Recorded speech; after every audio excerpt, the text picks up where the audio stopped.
comercial, etcétera, ¿no? Creo que en la vida de cualquier creyente es bueno de vez en cuando hacer un alto en el camino, dejar cualquier actividad, dejar cualquier otra cuestión y preguntarnos a nosotros mismos con toda sinceridad y honestidad qué estamos haciendo con nuestras vidas.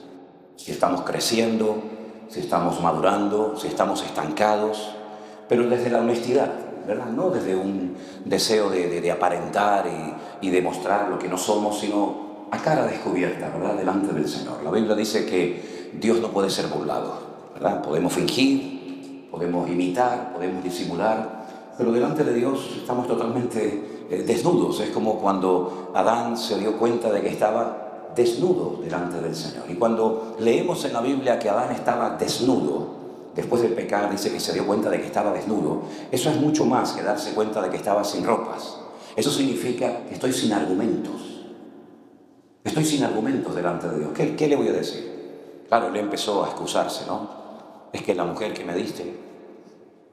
Y entonces cuando el Señor confronta a su esposa Eva, le dice, no, es que la serpiente. Y te das cuenta que ninguno reconoce, sino que el hombre le echa la culpa a la mujer le echa a la serpiente, y la serpiente no se le echó a otro porque no había más, sino probablemente la cadena hubiera sido interminable.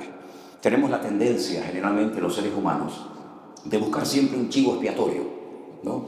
De buscar siempre un culpable. Eso se llama en psicología proyección, es no reconocer mi error, pero proyecto mi problema en mi marido, que fue terrible, ¿no? Entonces fue terrible y me marcó para toda la vida, o algo que me hicieron cuando era una niña y resulta que ya tiene la señora 80 años, pero me cuenta el problema como si se lo hubieran hecho ayer. Siempre es cuestión de buscar un chivo expiatorio, ¿verdad?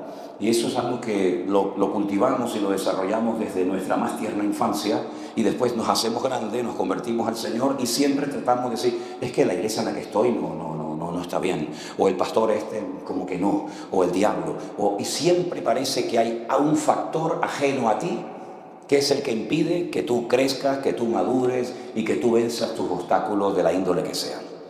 Pero la Santa Cena, esto que vamos a celebrar en un instante, es un momento que el Señor le proporciona, le brinda a la iglesia para que podamos hacer eso, un examen de conciencia, ¿verdad? Una reflexión íntima y profunda acerca de cómo estoy verdaderamente, no cómo me gustaría estar, eso es otra cuestión, o de cómo estuve tal vez, sino de cómo estoy en este momento. Fíjense qué importante es llegar a este momento con la conciencia tranquila y probándonos, como dice la palabra, a nosotros mismos y examinándonos a nosotros mismos, que ahora lo vamos a leer. La Biblia dice que en la iglesia de Corinto había muchos problemas, eso es evidente. Todo el mundo cuando lee la carta a los Corintios dice, yo no me hubiera sinceramente gustado nunca ser miembro de esa congregación, porque era una iglesia muy problemática, era una iglesia con muchos problemas internos. Había problemas de celos, de divisiones, había problemas de inmoralidad, había un montón de líos allá adentro. Parece mentira, ¿no? Una iglesia que fue fundada y pastoreada durante un tiempo con mucho cariño y con mucho amor, porque si alguien llegó a amar entrañablemente el apóstol Pablo, como él lo dice, fue precisamente a los corintios. No sé por qué, pero tenía como una debilidad con esa iglesia el apóstol Pablo. Dice que los llevó a amar como una mujer atiende a sus niños, ¿no? Pero la iglesia entró en un declive espiritual y moral terrible. Y me gustaría llevarles algunos textos de esta preciosa carta. Por ejemplo, en el capítulo 1, si empezamos por el principio, cuando el apóstol Pablo recibe un informe por parte de una familia que se conoce como los hermanos o la familia de Cloé, él hay una serie de cosas que le dice a esta iglesia muy interesantes. Por ejemplo, voy a leer a partir del versículo 4 del capítulo 1. Yo doy gracias a mi Dios siempre por vosotros, por la gracia de Dios que os fue dada en Cristo Jesús. Porque en todas las cosas fuisteis enriquecidos en Él, en toda palabra y en toda ciencia, o conocimiento es lo mismo. Así como el testimonio acerca de Cristo ha sido confirmado en vosotros. De tal manera, escuchen esto, porque esto Pablo no se lo dice a ninguna otra iglesia, por lo menos que sepamos. Este halago, ¿verdad?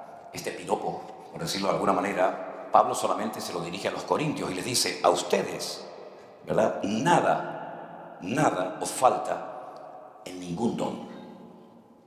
Hay iglesias que tienen algunos dones, pero Pablo dice que a ustedes no les falta ninguno, los tienen todos. Eso no es normal ver en una iglesia todos los dones del Espíritu Santo. Como decía, creo que fue esta mañana o ayer, ya no sé ni cuándo lo dije ni dónde, pero yo dije que no hay una iglesia completa, no hay una iglesia perfecta, porque en cuanto llegamos nosotros ya la rompemos. No hay una iglesia completa, hay iglesias que tienen una alabanza espectacular, pero luego a lo mejor en enseñanza pues son muy flojos.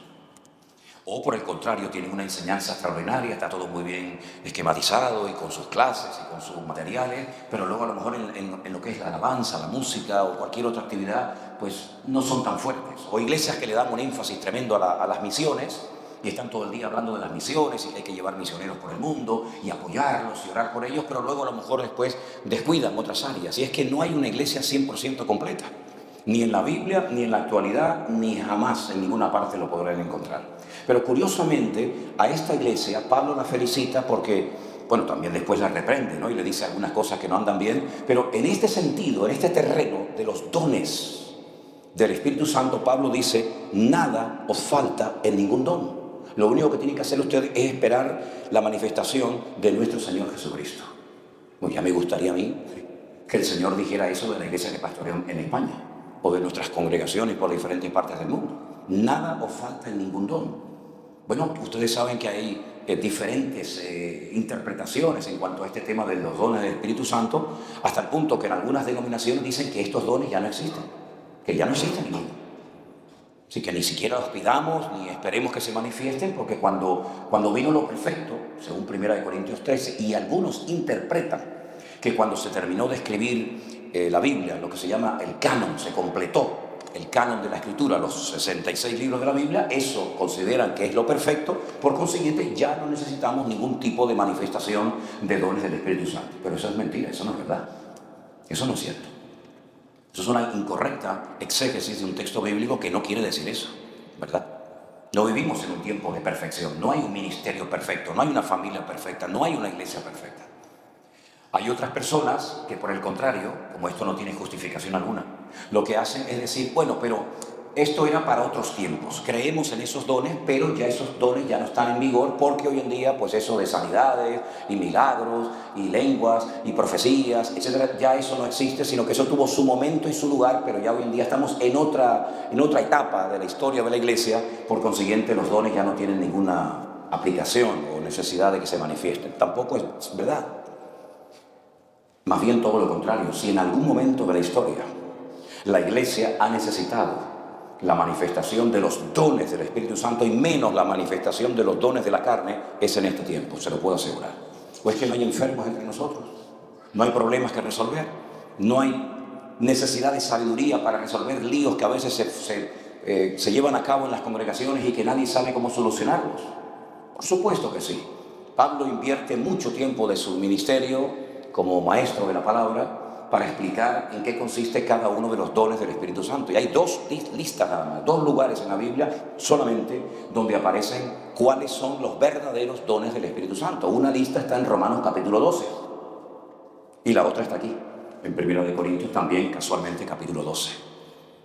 Y entonces él habla de dones que se manifiestan en las iglesias en momentos puntuales. Y Pablo dice que a ellos no les faltaba ninguno. ¿No les parece extraordinario, hermanos? ¿No les parece sorprendente que haya una iglesia que los tuviera todos? Yo no he visto nunca una iglesia que tenga dones del Espíritu Santo. Es más, conozco a miles de cristianos que no saben ni que no tienen. Y que llevan toda la vida en la iglesia y dicen, pero yo tengo un don. Pues sí, como mínimo tiene que tener uno. El que no lo sepa, pues ese no es problema del Señor, sino es problema suyo, ¿verdad? Pero fíjense que él sigue hablando más adelante y en el versículo 10, a esa misma iglesia que la felicita por tener esa variedad de dones del Espíritu, les dice, yo os ruego, hermano. Pocas veces Pablo le rogaba a alguien algo, Esta es una expresión muy poco habitual en el ministerio de Pablo. Eso de rogar a alguien no es muy común en la vida de Pablo, pero en este caso sí lo hace. Dice, yo os ruego, hermanos, por el nombre de nuestro Señor Jesucristo, que habléis todos una misma cosa, que no haya entre vosotros divisiones, sino que estéis perfectamente unidos en una misma mente y en un mismo parecer. ¿Es que acaso los dones no habían traído a la iglesia esa unidad? Pues se ve que no, porque una persona puede tener muchos dones, pero los dones no son para traer unidad a la iglesia, es para otras cosas, pero no precisamente, ¿verdad? Es el antídoto o el vínculo o el medio que Dios utiliza para traer madurez a la iglesia. El don no trae madurez. Los dones no son para producir madurez en la iglesia. Es más, hay a veces gente muy inmadura que el Señor los usa tremendamente, pero son tremendamente inmaduros, como personas, como ministros, etcétera, etcétera. Y esta gente tenían grandes problemas entre ellos, aunque tenían todos los dones del Espíritu Santo. Porque yo he sido informado, versículo 11, acerca de vosotros, hermanos míos, por los de Cloé, que hay entre vosotros contiendas. Tremendo, ¿no? Uno va a la iglesia no a pasarlo mal.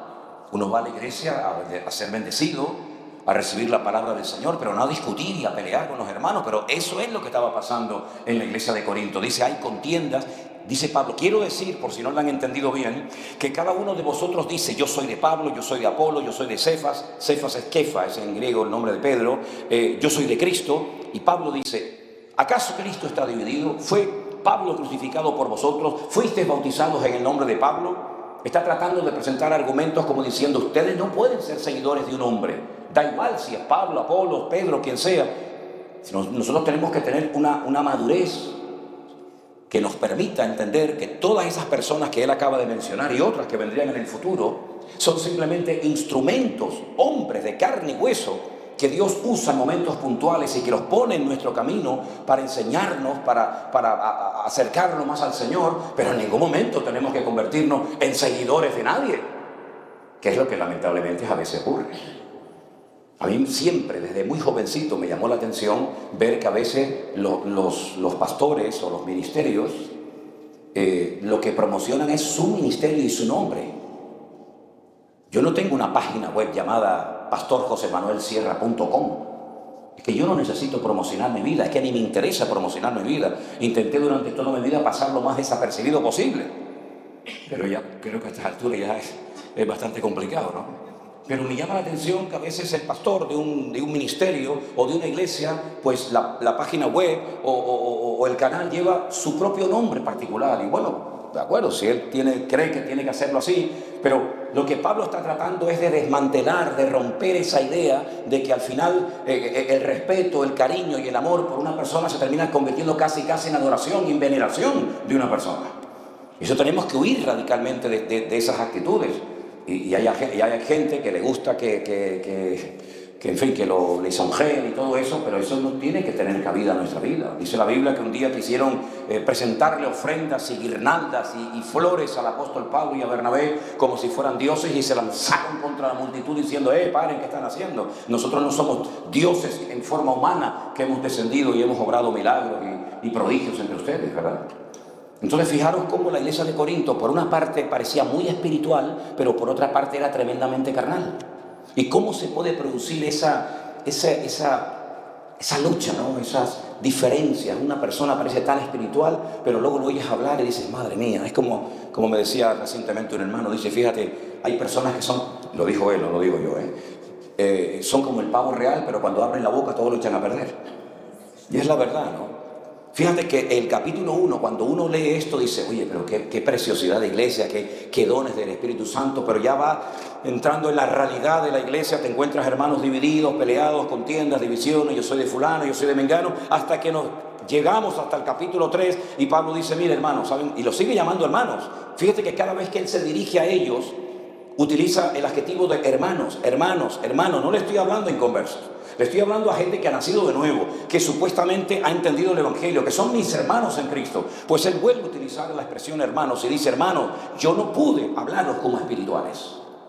Pero una pregunta, él habla en pasado, yo no pude hablaros como espirituales, sino como a carnales y como a niños. Os di a beber leche y no vianda porque aún no sois capaces todavía, ni sois capaces todavía de recibir alimento sólido. Es decir, que era algo que ya venía del pasado. No es que había surgido como algo nuevo en la iglesia, que se había estancado la congregación, como hay otras iglesias en la Biblia, ¿verdad? Que iban muy bien, pero se estancaron, entraron en una monotonía, en una religiosidad y comenzaron a ir apagándose paulatinamente, sino que dice, es que yo ni pude en el pasado, ni puedo en el presente hablaros como espirituales, profundizar, porque sois carnales, sois niños en Cristo. Entonces, hermanos, es aquí donde el apóstol Pablo, hablando en primera persona, dice, cuando yo era un niño, Pues lógicamente yo hablaba como un niño. Yo me expresaba y utilizaba términos que utilizan los niños. Y yo pensaba como un niño y me comportaba como un niño. Pero cuando ya fui hombre, dejé lo que era de niño. Como diciendo, es que hay que crecer, hermanos. Es que hay que madurar. Hay que ir hacia adelante y dejarnos de niñerías y de tonterías. Porque Pablo dice aquí, sois carnales. ¿Y en qué se basa Pablo para hablarles tan duramente a ellos? Dice, porque entre vosotros hay celos, contiendas y disensiones. Y si esas cosas se manifiestan en vuestras vidas, no sois carnales y estáis andando como hombres. Es decir, que cada vez que en tu vida se manifiesta los celos, las divisiones, el chismorreo, etcétera, etcétera, cuando tienes que desprestigiar al otro para justificarte tú, como decía el Señor a Job, ¿me vas a condenar a mí para justificarte tú? ¿Pues esto qué cosa es? Cuando tenemos que señalar con el dedo lo que hacen los demás para justificar mis errores, eso lo que demuestra es una falta de madurez y de crecimiento espiritual brutal. Bueno, pero al fin y al cabo yo no soy tan malo, mira lo que hacen los demás. Sí, pero es que yo no estoy hablando ahora con los demás. Yo estoy hablando con los tuyos. Pero bueno, al fin y al cabo lo que yo hago no es tan malo. Hay otros que hacen cosas peores. Hombre, claro. Y por eso están las cárceles llenas de gente peores que tú. Pero la cuestión no es esa. Ahora no estamos aquí juzgando a los demás. Estamos ahora analizando, ¿verdad? Haciéndole una radiografía de la realidad espiritual de la iglesia de Corinto. Y aquí se produjo un desequilibrio. Habían crecido tremendamente en el terreno de los dones, de las manifestaciones del Espíritu Santo, pero lo que es el fruto del Espíritu Santo, la madurez del creyente, estaba totalmente bajo cero. Por consiguiente, ese desequilibrio había que arreglarlo. Pero cuando tú vas analizando capítulo por capítulo, texto tras texto de las palabras que Pablo le dirige a esta congregación, te das cuenta de que gracias al Señor que vivimos en estos tiempos.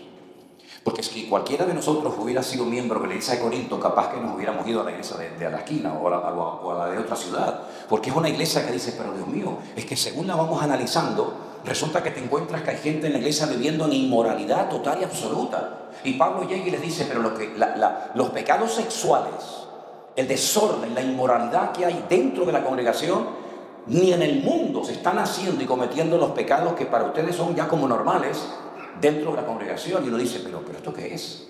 ¿Cómo por una parte una persona puede estar siendo utilizada en un don del Espíritu Santo y al mismo tiempo ser una persona carnal? Bueno, tenemos que analizar a la luz de las Sagradas Escrituras si eso es posible. Pues claro que es posible. Y permítame ponerles un ejemplo. La Biblia nos enseña que en el norte de Israel, en los tiempos de Jesús, había una ciudad que se consideraba una ciudad tremendamente pagana. Una ciudad donde estaban las puertas del Hades. Una ciudad llamada en aquel tiempo Cesarea de Filipo, porque se hizo en honor al César Filipo. Y la Biblia nos enseña que un día el Señor Jesucristo llevó a sus discípulos allí y les hace una pregunta muy clara, pero que parece ser como que no tenían la respuesta a ellos. ¿Quién dicen la gente que soy yo, el Hijo del Hombre? ¿Quién soy yo para la gente? Y comienzan a dar una serie de opiniones de lo que los demás opinaban de él, pero ellos como que no terminaban de decantarse. Hasta que definitivamente Pedro, como todos ustedes saben, dijo, tú eres para mí el Hijo del Dios viviente. Claro, eso es una revelación espectacular, porque hasta el día de hoy los judíos dicen que Dios no tiene hijos. Incluso el mismo Corán dice que Dios no tiene hijos. Pero decir él que tú eres el Hijo del Dios viviente, por eso el Señor se le queda mirando y le dice, bienaventurado, dichoso eres, porque esto que acabas de decir no te lo enseñó papá y mamá, o el rabino de la sinagoga, sino te lo reveló mi Padre que está en los cielos. Claro, imagínate ese pavo real que está por allá ahora afuera pavoneándose. Eso fue lo que le pasó a Pedro. Imagínate Pedro con el carácter que tenía, cuando el Señor le dice delante de todos, bienaventurado eres Simón, hijo de Jonás, porque esto que has dicho es tremendo. Imagino que habrá mirado a Juan y le dijo, o a Tomás, ¿oíste? ¿Oíste? Lo dije a mí. Imagínate cómo se habrá ido a dormir esa noche Pedro a la cama, ¿no? Diciendo, soy el único que ha recibido públicamente un aplauso del Señor. Bienaventurado soy, Padre mío. Esa noche no durmió. Se le abrió el abanico del pavo real. Bueno, ahora que sabes quién soy, te voy a revelar algo mío. Dentro de unos días, subiremos a Jerusalén. Y el Hijo del Hombre será entregado en manos de pecadores, de inicuos, será crucificado, será rechazado, etcétera, etcétera. El mismo Pedro, que días atrás, horas atrás, había sido, digamos, reconocido públicamente por el Señor, le dice: no, de ninguna manera te acontezca esto. ¿Cómo? Que ahora vamos a subir a Jerusalén, ahora que hemos encontrado al verdadero Mesías, ahora que tenemos una expectativa que jamás en la vida habíamos tenido, ahora que hemos dejado mujeres, hijos, redes, barcas, todo por ti, y ahora te van a matar. De ninguna manera te acontezca esto. Y el mismo Señor Jesucristo, que días atrás en Cesarea de Filipo lo había felicitado, ahora le dice: apártate de mí, Satanás, porque no pones la mira en las cosas de Dios, sino en las cosas de los hombres. Y le pinchó el globo, le arrancó las plumas del pavo real, y esa noche se fue deprimido a la cama. Pasó de la gloria a los infiernos. La misma persona y el mismo hombre. ¿Puede entonces una persona ser utilizada por Dios y por el diablo al mismo tiempo? Bueno, si ustedes no dicen amén, me da exactamente igual, pero se lo estoy demostrando bíblicamente. Así que ándate con ojo a quién le vas a creer y en las manos de quién te vas a dejar usar. Porque el mismo Pedro fue usado por el Señor y al mismo tiempo fue utilizado por Satanás. Imagínense que yo en un culto público le diga a alguien: apártate de mí, Satanás. Dirían: madre mía, este hombre es terrible, ¿no? Pues esa fue la forma como el Señor se le dirigió a Pedro. Porque no era él el que estaba hablando, sino era el diablo, Satanás, el que estaba utilizando la boca, las cuerdas vocales de Pedro, para impedir que las Escrituras se cumplieran y que el Señor Jesucristo fuera a la cruz y que se cumpliera el propósito eterno por el cual había venido a este mundo el Señor. ¿Te das cuenta? Y por eso uno se encuentra en la iglesia de Corinto gente que hablaba en lenguas, interpretaban lenguas y daban profecías, y había todo tipo de manifestaciones carismáticas, porque así se llaman en el griego, son los carismas del Espíritu, las herramientas, los instrumentos, ¿verdad?, que Dios le ha dado a la iglesia para que no tenga que utilizar las armas del mundo, sino las herramientas efectivas del reino de Dios, ¿verdad? Y ahora nos encontramos que los mismos creyentes viven en inmoralidad, los mismos creyentes se emborrachan en los cultos, los mismos creyentes se pelean, los mismos creyentes tienen envidia y celos chocando el uno contra el otro. ¿Y quién predica hoy? Pablo. A mí ese no me gusta. Yo voy la semana que viene cuando venga Apolos. No, ¿y quién viene? Apolos. Y Pablo dice: ¿pero qué está pasando ahí adentro? ¿Qué está sucediendo en la congregación? Y entonces Pablo va avanzando y profundizando, y llega un momento que toca el tema que vamos a tocar en esta noche nosotros en breves instantes, como es el de lo que llamamos la Santa Cena. Y entonces Pablo dice cosas como estas que les voy a leer ahora. Primera de Corintios capítulo 11. Al anunciaros esto que sigue, yo no os voy a alabar, ¿vale? Yo no les alabo en esto que voy a continuación a comunicarles, porque ustedes no se están congregando para lo mejor, sino para lo peor. Porque yo oigo en primer lugar que cuando ustedes se reúnen como iglesia, hay entre vosotros divisiones. La palabra son cismas. Había una no dice el Salmo 133, que lo hemos mencionado creo que esta mañana, en estos días: mirad cuán bueno y cuán delicioso es habitar los hermanos juntos en armonía. Pues esta es la antítesis del Salmo 133. Esto es lo opuesto a lo que dice el Señor en ese salmo. Divisiones, tremendas diferencias entre los hermanos. Dice: y en parte me lo creo. Pablo no es que diga: no, eso no puede ser, eso no puede estar ocurriendo en la iglesia, sino yo me lo creo, es que me creo lo que está pasando en la iglesia. Porque es preciso, y ahora viene algo tremendo, es preciso, es necesario y fundamental que entre vosotros haya disensiones, estas disputas, para que se hagan manifiestos entre vosotros los que son aprobados. Es decir, cuando hay un problema de la índole que sea dentro de la iglesia, ahí se va a demostrar quién verdaderamente es una persona madura y firme en el Señor y quién es un mequetrefe que no se puede contar con él o con ella para nada. Pablo dice que estas cosas son necesarias. Estas cosas descubren a la gente en la iglesia, ¿verdad? Es como cuando yo digo muchas veces que si quieres conocer a un verdadero hombre, no lo escuches solamente predicando en el púlpito, porque tú lo escuchas una hora o media hora. Pero hay un refrán que dice: dale a un hombre poder y dinero y vas a ver verdaderamente cómo está su corazón delante de Dios. Claro, mientras no tiene poder, no tiene influencia, no lo sigue nadie, no es conocido, no tiene influencia, nada, bueno, pues el hombre sí es muy humilde, sí, es muy humilde, claro. Pero dale poder, dale influencia, dale dinero, dale recursos para que veas si se le sube a la cabeza o sigue siendo la misma persona. Entonces Pablo lo que dice es que es preciso, necesario que estas discrepancias, estos problemas internos a veces surjan en las congregaciones para ver quién ha aprobado el examen y quién está suspendido con mala nota. Y sigue diciendo, cuando ustedes se reúnen, dice, esto no es celebrar la cena del Señor. Pero más adelante el apóstol Pablo dice cosas tremendas, como por ejemplo en el versículo 27. De manera que cualquiera que comiere de este pan o beba de esta copa del Señor indignamente, ya te viene diciendo lo que significa participar indignamente, con celos, con contiendas, con envidias, con problemas. Todo eso entra dentro de la indignidad. Dice, toda persona que coma indignamente el cuerpo del Señor será culpado del cuerpo y de la sangre de Cristo. Es que cuando éramos católicos, por lo menos en mi época, con no comer antes de ir a comulgar era suficiente. Pero tú podías ser un sinvergüenza, un ladrón, un mentiroso, un mujeriego, lo que fuera, pero no comía antes de ir a comulgar. Me iba al confesionario, le confesaba al cura. Yo una vez hice y me pegó una torta al cura que no me dio la vuelta a la cabeza de milagro, porque yo, que era así muy eso, le dije al cura, Padre, Ave María Purísima, y me dice desde adentro, desde allí, que se le veía al viejo, ¿no? Sin pecado concebida. Entonces le digo, Padre, me vengo a confesar de los pecados que hice ayer y de los que voy a cometer ahora cuando salga a la calle. Y salió el viejo y me dio un cachetón.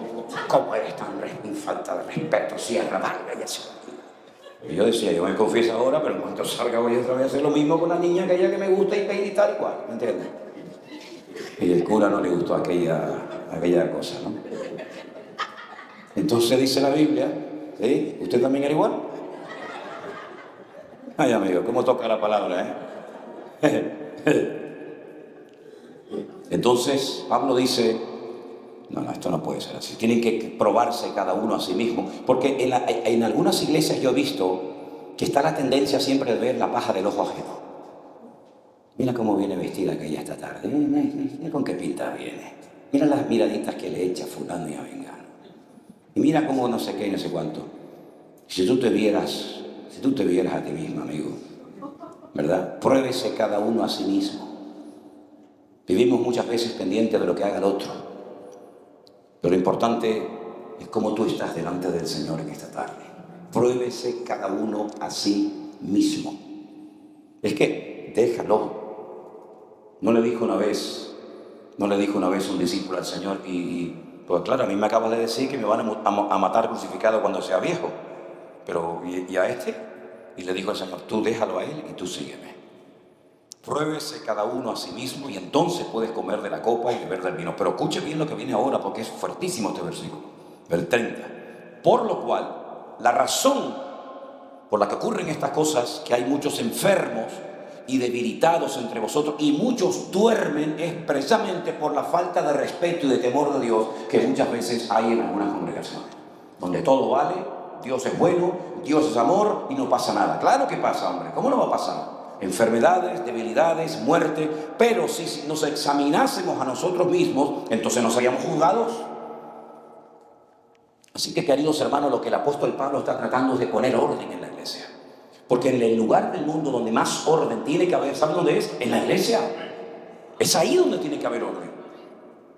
Y el orden de Dios ya se nos viene enseñando desde el principio de los tiempos, desde el primer libro de la Biblia. Todo lo Dios lo hacía con orden, con diseño, con calidad. Dios no hacía todas las cosas de cualquier manera, de cualquier forma, sino que había siempre orden en los animales, en la familia, en las plantas, en las estrellas, en las constelaciones. En todo hay un orden. ¿Qué es la Torá? ¿Qué es el Antiguo Testamento? Los primeros 5 de la Biblia. Es cómo enseñarle al pueblo de Israel a vivir en orden. Cómo tenían que matar los animales, cómo tenían que rociar la sangre, cómo tenían que ir a hacer sus necesidades al campo, cómo tenían que ir a la guerra, cómo tenían que hacer los matrimonios, cómo tenían que hacer las viudas, las jóvenes, los solteros, los soldados, los agricultores, los ganaderos. Es orden, orden, orden, orden completamente.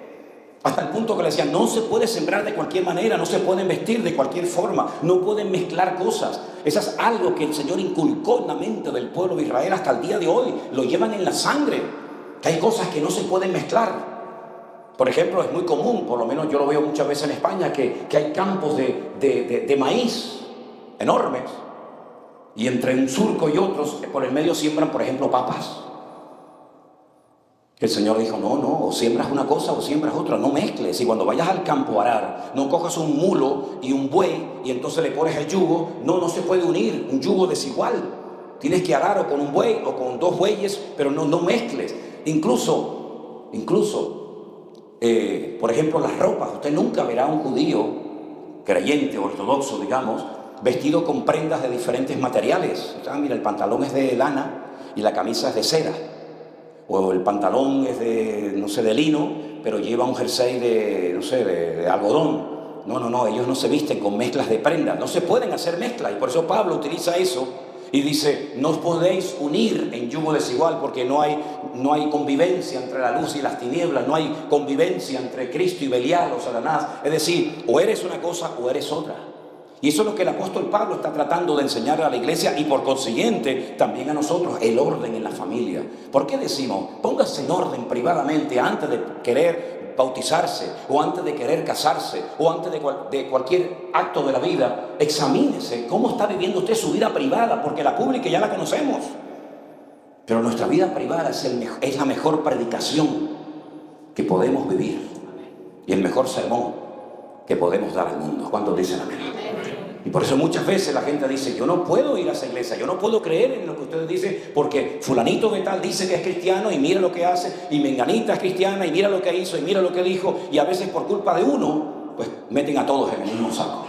Lo que es importante es que nuestra vida privada coincida con nuestra vida pública. No me miren a mí en el púlpito, hablen con Elena y pregúntale cómo soy yo en la intimidad.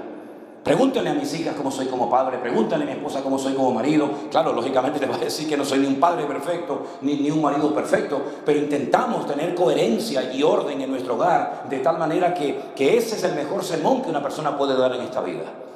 A veces le damos mucha importancia a lo que la gente ve, pero lo que no se ve es a veces más importante y produce más efecto también en el mundo espiritual. Entonces, cuando llega el momento de la Santa Cena, el apóstol Pablo no solamente dice, bueno, venga, va, repartimos pan y vino para todo el mundo y aquí no pasa nada. No, un momento. Es mejor no hacer algo que hacer algo mal. Entonces, esta noche, cuando vayamos a participar del pan y del vino, pues hombre, yo creo que sería un buen momento para que todos y cada uno de nosotros nos preguntáramos cómo está mi vida delante del Señor, ¿verdad? Porque claro, yo puedo salir aquí y bueno, ustedes no me conocen, no saben cómo vivo, no saben si le debo dinero a todo el barrio. Pero claro, como ustedes no saben eso, no dice la Biblia que los que quieren ser ministros, obreros, obispos, póngale usted el adjetivo que quiera, no dice que gobiernen a sus hijos, que gobiernen bien su casa, pues que el que no sabe gobernar su casa, ¿cómo va a gobernar la casa de Dios? Oiga, ponga usted primeramente su vida privada en orden y después venga a la iglesia a decirle a los demás lo que tienen que hacer. Primeramente ponga usted su familia como ejemplo, ¿verdad? Dice, y que tenga buen testimonio de los de afuera para que no caigan descrédito. Como me contaron una vez, precisamente en Santiago de Chile, una vez que estuve, decía que había un joven en una plaza pública predicando el Evangelio y no se le ocurrió otra cosa que citar ese versículo que dice, porque yo no me avergüenzo del Evangelio. Y alguien de la multitud dijo, sí, pero el Evangelio sí se avergüenza de ti, ¿verdad? Entonces, qué importante es que nos examinemos a nosotros mismos y nos veamos cómo realmente estamos delante del Señor, ¿verdad? Cómo está nuestro matrimonio. Su matrimonio es una familia ordenada, eso es un caos, es un desorden. ¿Reina Cristo en tu hogar o quién reina allá adentro? ¿Verdad? Yo muchas veces incluso digo, ustedes saben que yo no soy una persona que le da un énfasis ni le doy una doctrina al tema de la vestimenta, al tema de la vestidura, pero la ropa se inventó para cubrir, no para descubrir. Pero es que hay gente que se viste de una forma que en vez de cubrirse, lo que están es descubriendo realmente cómo está su corazón. Una mujer cristiana no puede desprender una sensualidad. Yo digo, pero tú no has entendido nada, mijo. Tú no puedes utilizar tus atractivos, tu belleza, como un cebo para seducir a los demás. ¿De dónde sale eso, mijo? Que a veces yo veo a cristianas que digo, pues esta mujer lleva toda la vida en la iglesia y te mira de una manera, te soba de una manera, te aprieta y yo digo, pero bueno, pues esta mujer, ¿esto de qué basta? ¿De qué va esta persona? ¿Verdad? Esas carencias, esas cosas del mundo que todavía quedan en nosotros. ¿Cuánto de mundo? Yo le preguntaba al Señor, ¿cuánto de mundo tú crees que todavía tengo en mí? ¿Sabes cuándo te das cuenta cuánto de mundo, de carne todavía queda en ti? Cuando te pinchan, cuando te pisan el cañito del dedo pequeño, ahí te das cuenta.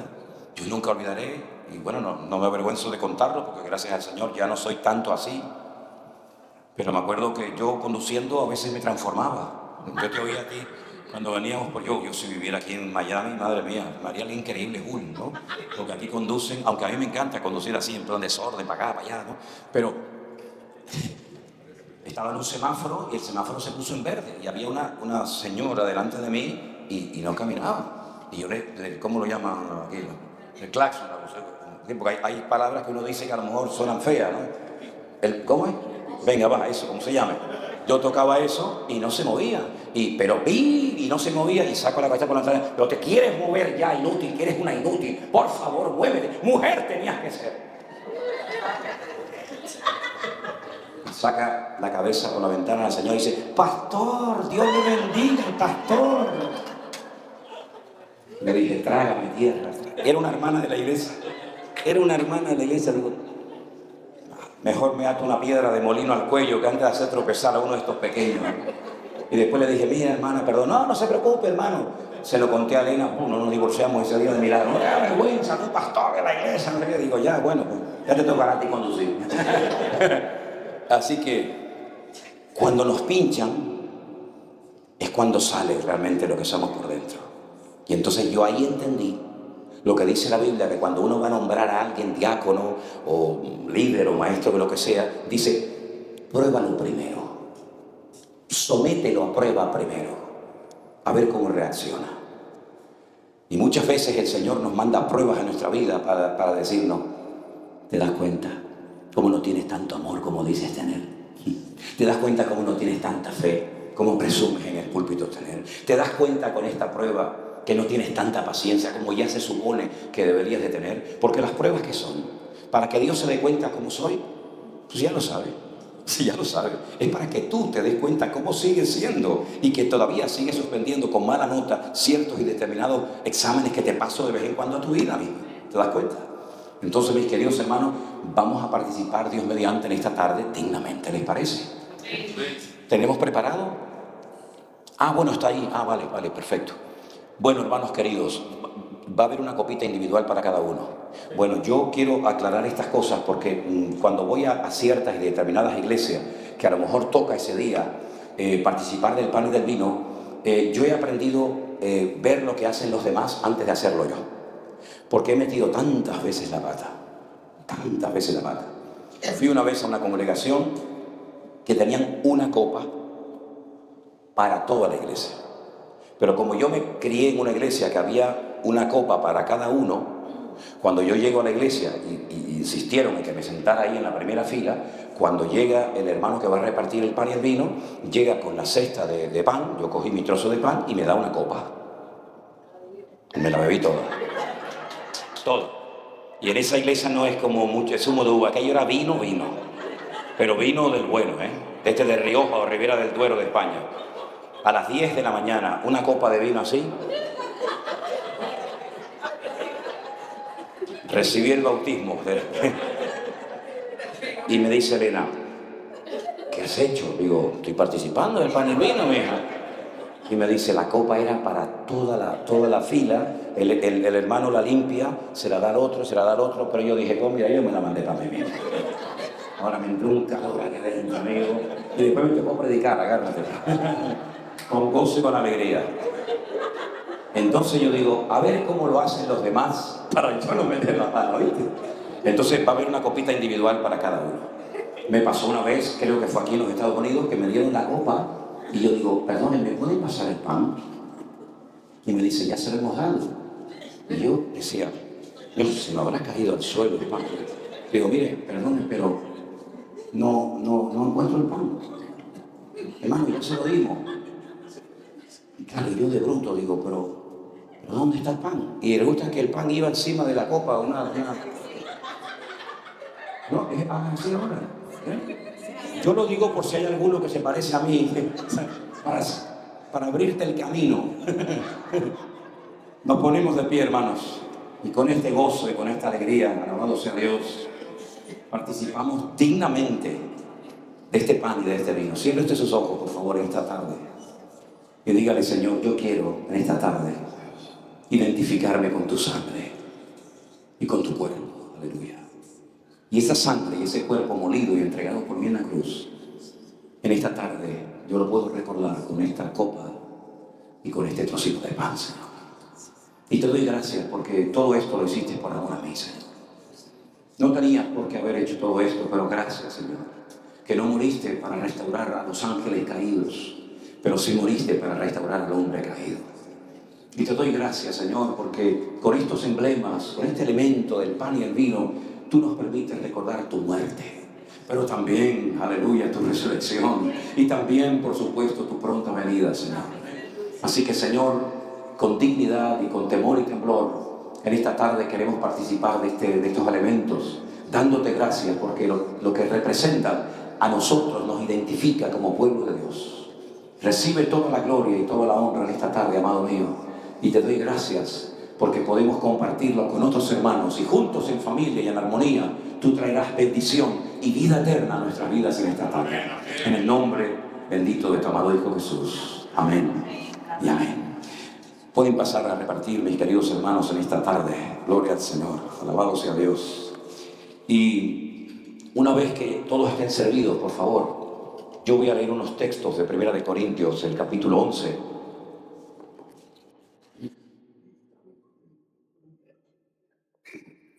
Porque son palabras que nos recuerdan cómo tenemos que hacer este momento.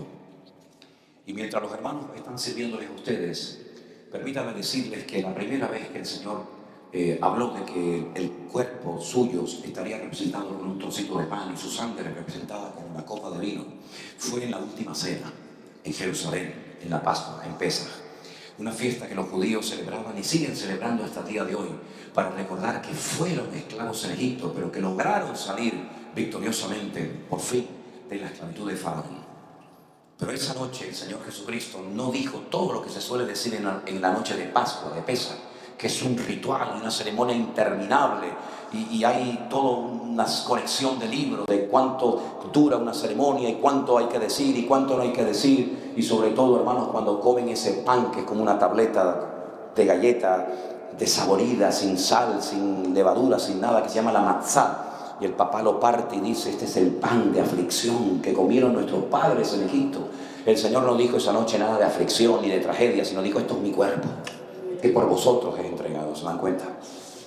Y no tomó las copas de vino, que había 4, lo que se llama kiddush, y no habló de promesas que solamente hacían referencia al pueblo de Israel, sino que dijo: esta copa es mi sangre, el nuevo pacto que por vosotros es derramada en la cruz del Calvario, ¿verdad?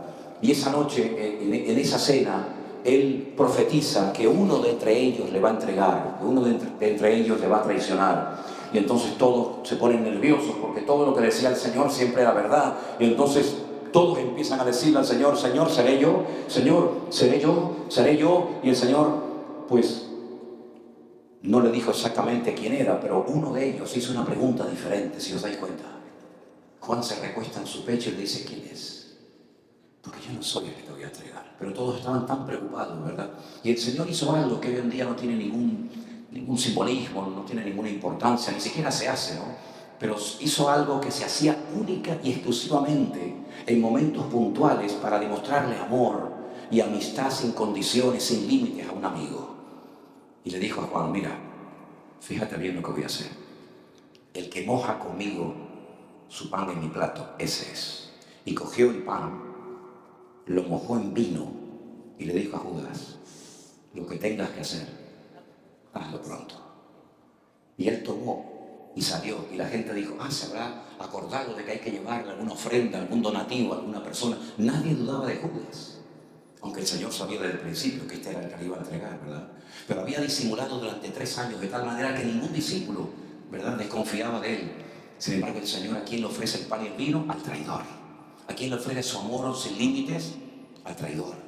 Y es que el amor de Dios es infinito, queridos hermanos. Y yo doy gloria a Dios que Él en esta noche nos ofrece su pan y su vino, su amistad, su amor, su cariño, para restaurar nuestra vida y bendecirnos todos los días de nuestra vida. Amén, hermanos.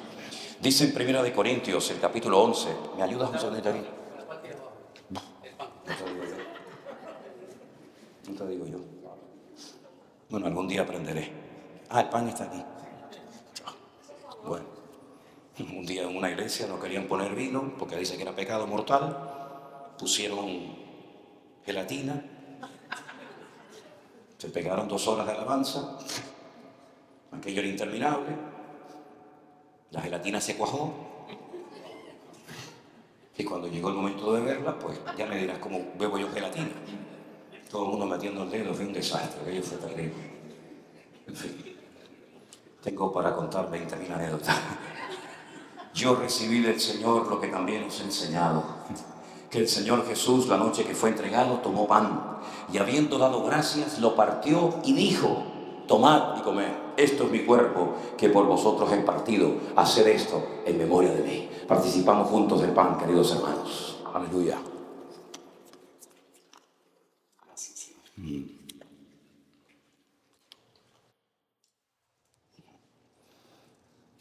Aleluya. Asimismo tomó también la copa después de haber cenado, diciendo: esta copa es el nuevo pacto en mi sangre. Aleluya. Haced esto todas las veces que la bebiereis en memoria de mí. Escuchen bien esto. Así pues, todas las veces que coman de este pan y beban de esta copa, la muerte del Señor anunciáis hasta que Él venga. Participamos juntos de la copa, mis queridos hermanos. Aleluya. Gloria a Dios. Yo voy a pedirle que con libertad, 2 o 3 de entre ustedes, por favor, estamos en un momento importante del culto, nos dirijan en oración dándole gracias al Señor por su amor, por su sangre, por poder formar parte de su gran familia y poder compartir este gozo y esta alegría con todos nuestros hermanos aquí presentes. Así que 2 o 3 de ustedes que sientan en su corazón el anhelo y el deseo de dirigirnos en oración, siéntanse con libertad de poder hacerlo, mis queridos hermanos. Aleluya. Gloria a tu nombre, mi Dios. Gracias, Padre Santo. Te alabamos, Dios mío. Gloria a ti, Jesús. Gloria a ti, mi Dios. Soberano Dios. Te alabamos, Jesús. Gracias, Señor Jesús. Gloria a tu nombre, Dios. Gloria a Dios. Levante bien la voz, hermana, para que la oigamos bien. Levante su voz y alabe al Señor y diríjanos en oración. Gracias, Dios. Amén. Sí, Señor.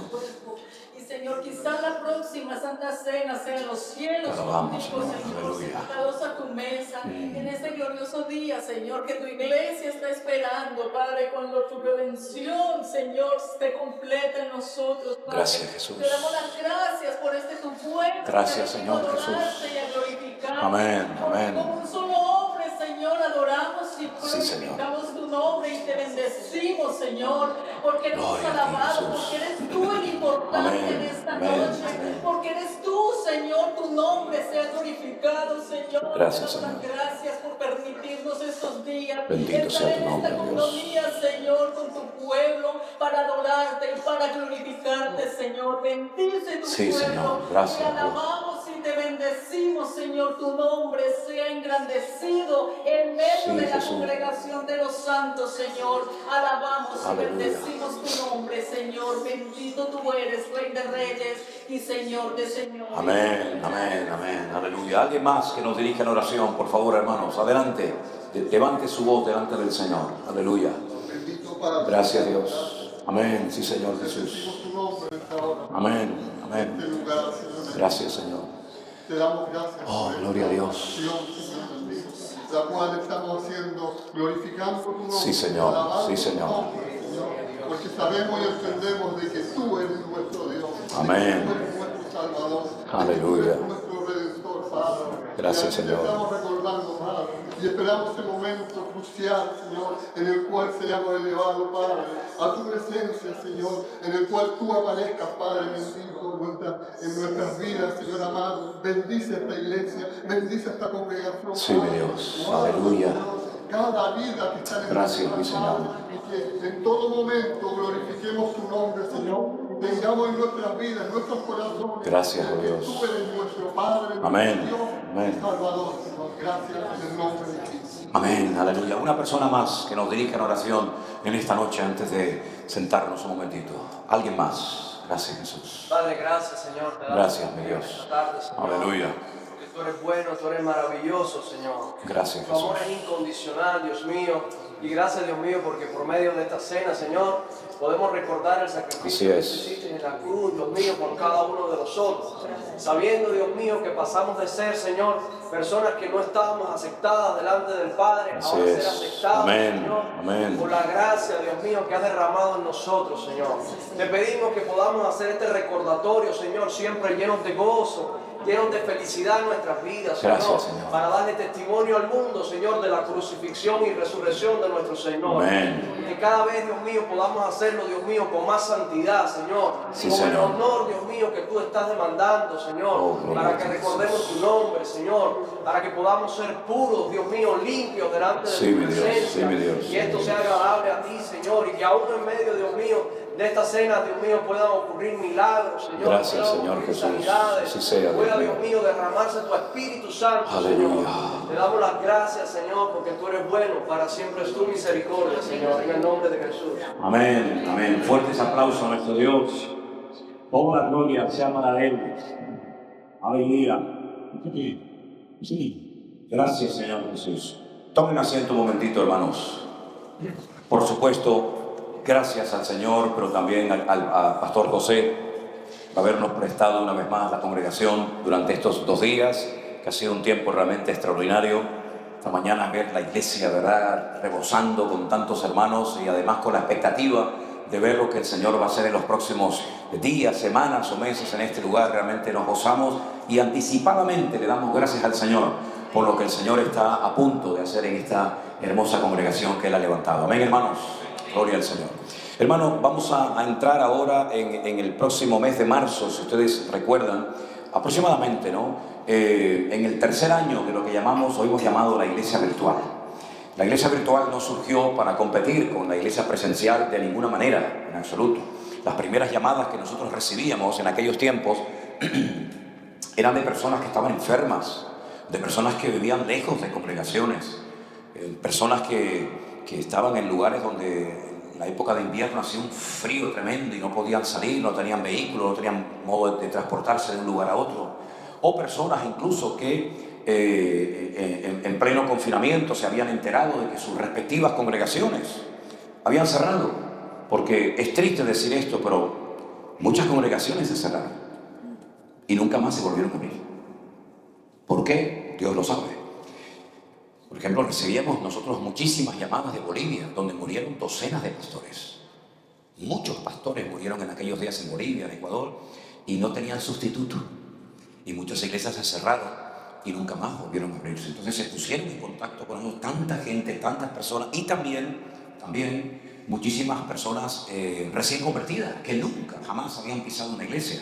Católicos, ustedes ni se imaginan la cantidad de católicos que en aquellos días pues comenzaron a leer la Biblia, se convirtieron, aceptaron al Señor y nunca habían jamás pisado una iglesia, digamos, evangélica.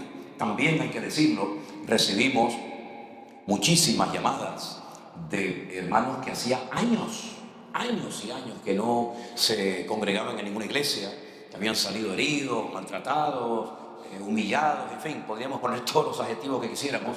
Y entonces fue en aquellos momentos, ¿verdad?, donde había aquella efervescencia, aquel inicio de, no sé, es un conato de avivamiento, de despertamiento, yo no sé qué, fue cuando entonces nosotros decidimos pues ofrecerle a la gente la posibilidad de que desde su propio hogar tuvieran la posibilidad de ser discipulados, de recibir la palabra, de recibir oración, etcétera, etcétera. Y ahí surgió, en esa necesidad, ¿verdad?, lo que llamamos la iglesia virtual.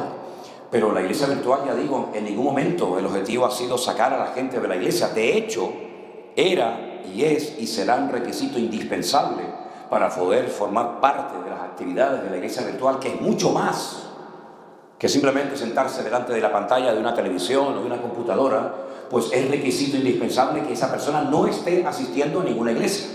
En el momento en el que sepamos o nos comunique la persona que está siendo miembro o asistiendo a una congregación, pues que Dios le bendiga, bendito sea Dios. Si usted ha encontrado una buena iglesia, amén, bendito sea el Señor y que te bendiga y que te vaya bien.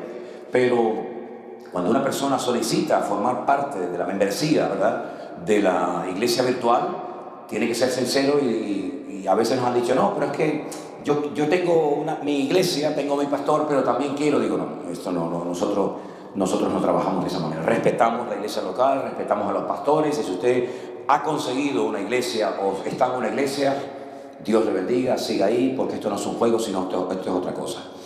Entonces, lo que quiero animar a todos los hermanos de la iglesia virtual aquí presentes, ¿verdad? Y que corran la voz, aunque yo mañana voy a mandar un audio, específicamente lo voy a grabar para mandarlo al grupo número 1, porque este entre comillas, problema o circunstancia no se da tanto en el grupo número 2, ni en el 3, pero he oído que sí se está dando bastante en el número 1, y es que ha habido mucha gente que se inscribió en su día a la iglesia virtual, por el motivo que sea, pero no participan. No se conectan, no participan de las reuniones de oración, de las reuniones de matrimonios, de mujeres, incluso sus niños tampoco aparecen, de las reuniones de Zoom, etcétera, etcétera. Entonces nosotros lo que queremos es decirle, hermano, si usted se incorporó un día en su momento, porque el Señor puso esa carga, ese deseo de ser parte de la iglesia virtual, hermano, participe. Lo que no puede ser es que usted lleve 3 meses y usted no participe en ninguna reunión. Reunión de mujeres, ¿cuántas son? 1000, ¿cuántas están en la reunión conectadas? 30. No, eso no puede ser.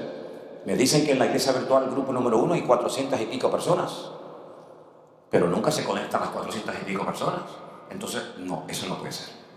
Yo mañana voy a mandar un anuncio, voy a grabar un audio, mandarlo al grupo número 1, porque esto tiene que cambiar. Si una persona está totalmente desconectada, totalmente ajena de la realidad de las reuniones y de las actividades de la iglesia virtual, pues oiga, pues tendrá que pensar si este es su lugar o ya no es su lugar, tendrá que buscar una iglesia, pero no creo que sea correcto, ¿verdad? Yo entiendo que a veces hay problemas de trabajo, ¿ok?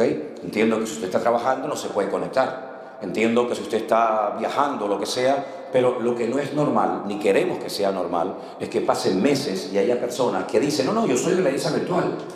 Sí, pero no le vemos nunca. No vemos a todos los hombres en la iglesia virtual participando. ¿Dónde está usted un domingo, una semana y otra semana? ¿Dónde está? No lo sabemos. Entonces, mañana yo voy a grabar y enviar este audio, y por supuesto creo que todos ustedes lo van a escuchar. Y si conoce a algún hermano, alguna hermana, alguna familia, algún joven que lleva tiempo sin conectarse, hermano, llámelo. Y si está cerca de su casa, vaya y visítelo. Preocúpese de su hermano, anímelo. Tal vez está desanimado, tal vez está pasando por una prueba o está enfermo, yo qué sé lo que puede ser. Pero lo que queremos es potenciar que el mayor número posible de miembros de la iglesia virtual participen de todas y de cada una de las reuniones, salvo causa mayor que te impida asistir, ¿verdad?, y participar. Pero lo bonito es que en los hombres estén todos los hombres participando. ¿No creen que es lo correcto, hermanos? Y las mujeres, y los niños, y los jóvenes, y todo eso. Por ejemplo, ahora he oído que va a haber un curso para aprender a orar. Y uno dice, que creo que lo va a dar mi hija Priscila. Bueno, mi hija Priscila tiene un niño que acaba prácticamente de nacer. Atender a un niño de meses, pues es un trabajo, y encima con 5 horas más de diferencia horaria. Pero ella deja a su niño, ella deja a su marido, ella se olvida de que allí son 5 horas más que cuando usted va a ver la reunión, y se prepara para poder enseñar, en ese caso, a orar o cualquier otro curso que se ofrezca. Y claro, cuando entran y dice, bueno, pero son 400, pero aquí hay 10 personas conectadas, por poner un número, ¿no? Eso no queremos que siga sucediendo así, porque yo creo que tenemos que esforzarnos, porque si no va a una iglesia presencial, por el motivo que sea, pero tampoco usted participa ni se le ve el pelo en las reuniones de la iglesia virtual, entonces, ¿dónde se quedó? ¿Dónde se quedó? ¿En el desierto? ¿En el limbo? ¿En el purgatorio? ¿Dónde se perdió por el camino, hermano? Así que, por favor, animen al mayor número posible de hermanos y de hermanas a que participen de las reuniones cuando correspondan de la iglesia virtual. Yo me imagino, supongo, a lo mejor es bueno volver a recordarlo, cuáles son las actividades semanales y cuáles son los horarios de dichas reuniones. Creo que tienen reunión de discipulado, de oración, de hombres, de mujeres, de niños, de adolescentes, de jóvenes. Hay una actividad también que consiste en lectura bíblica, ¿verdad? Es extraordinario, ¿eh? Previa a la oración se lee un par. El día de la oración se leen unos capítulos de la Biblia. En el grupo número 2 ya habían leído más de casi 3/4 partes de la Biblia. Dedican media hora a la semana a la iglesia virtual para leer juntos la Biblia. Eso es algo extraordinario. Independientemente de que, por supuesto, los domingos sería muy bueno que se conectaran y vieran el culto. Si no puede ser en directo, lo pueden ver en diferido, ¿verdad?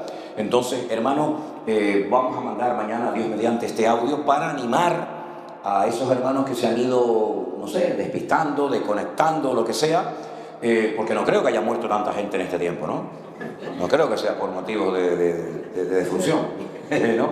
Entonces, hermanos, por favor, anímense para participar de todas las reuniones que se vayan a hacer. Dios mediante, ahora en el Congreso de Toledo, que va a ser la primera semana del mes de abril, vamos a anunciar el siguiente libro que va a salir, que va a ser un libro basado en el libro de los Salmos. Porque estamos tratando de producir el mayor material posible para que los creyentes, para que ustedes tengan un material para poder estudiar. Yo sinceramente, no es por nada, tal vez yo soy el menos indicado para decir esto, pero sinceramente les digo, los 2 cursos que se escribieron, los 2 libros que se escribieron de educación cristiana, hermanos, sinceramente les digo, ahí hay 41 años de experiencia. Eso no es que me levanté una mañana y dije, voy a hacer esto. Es decir, ahí hay un material que yo creo que puede ayudar muchísimo, ¿verdad? Lo primero, que una de las primeras cargas que el Señor puso en mi corazón cuando surgió todo esto del nuevo orden mundial y todo esto, era hacer un libro de escatología lo más sencillo posible para que cualquiera se enamorara del Apocalipsis y pudiera decir, ¡ay, por fin entiendo, por fin entiendo! El libro de hermenéutica, que está junto con el de homilética, hermano, esas son asignaturas de escuela bíblica para que la gente sepa cómo interpretar correctamente la Biblia. Porque usted no puede sacar un texto de su contexto y formar un pretexto, ¿verdad? Y decir, a ti, María de maldad, el amor de muchos se enfriará, más el que persevere hasta el fin, ese será salvo. Entonces, como estamos viendo que el enemigo está nervioso, porque el enemigo está preocupado porque sabe que le queda poco tiempo, ¿verdad? Porque el enemigo no es ateo, pues él está tratando de conseguir en poco tiempo los objetivos que no ha alcanzado en largo tiempo. Entonces, ¿hasta cuándo nosotros vamos a obtener la libertad de utilizar las redes sociales que están en manos de inconversos para transmitir el Evangelio? Solo Dios lo sabe. Entonces, insisto, no podemos depender de pastores, no podemos depender de cultos. El tiempo se acorta.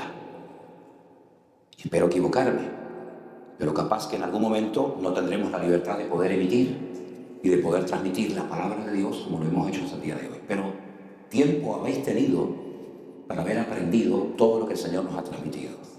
Ya tuvimos en el año 2020 un simulacro, cuando nos encerraron a todos dentro de nuestros hogares, que el Señor lo utilizó para bien y para el progreso de su obra y para sacudir la conciencia de su iglesia. Pero, queridos hermanos, tenemos que estar preparados, velar y orar para que aquel día no sorprenda como ladrón en la noche.